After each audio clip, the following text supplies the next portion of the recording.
जी जहमादर चोद कर लकई हो भाई बाप जी जहमादर चोद कर लकई हो भाई बाप जी जहमादर चोद कर लकई हो। आरती छोटू भाई के प्यार रहे सबसे महानमा हो भाई प्यार रहे सबसे महानमा हो भाई।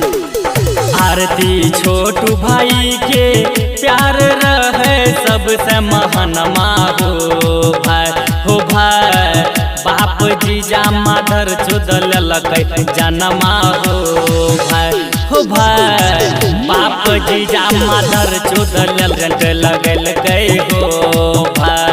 आरती छोटू भाई के प्यार रहे सबसे महानमा हो भाई।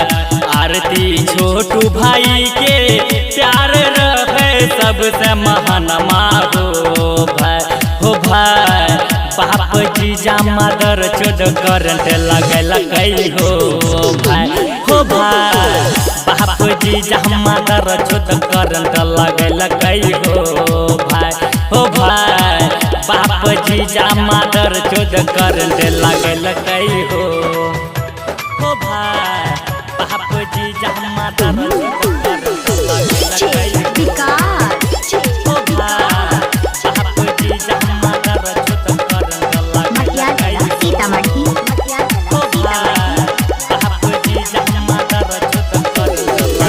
बाबू भाई बनले बड़का कसाई हो।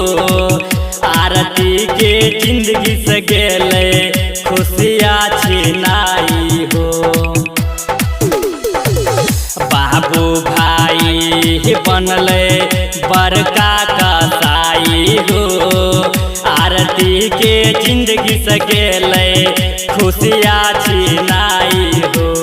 पूरा रहरिया में भेले प्यार के अपमनमा हो भाई पूरा रहरिया में भेले प्यार के अपमनमा हो भाई बाप जीजा मादर चोदल लकई जनमा हो भाई बाप जीजा मादर चोद करंट लगल गई हो भाई बाप जीजा मादर चोद करंट लगल गई हो बाप जीजा मादर चोद करंट लगल गई हो बाप जीजा मादर चोद करंट लगल गई हो। लैला मजनू के जैसन रहे प्यार हो पवना मादर चोद बनले बीच में देवार हो। लैला मजनू के जैसन रहे प्यार हो पवना मादर चोद बनले बीच में देवार हो।